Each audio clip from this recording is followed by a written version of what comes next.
जरा जोरात ताळी वाजवा. आता इकडे लक्ष द्या. दोन वेळा कार्यक्रम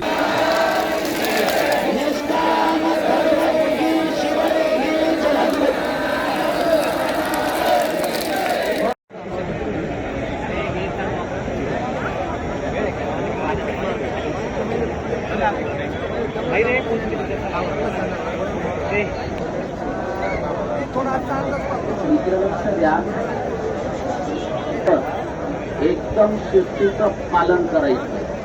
ते शिस्तपणा कोणी पण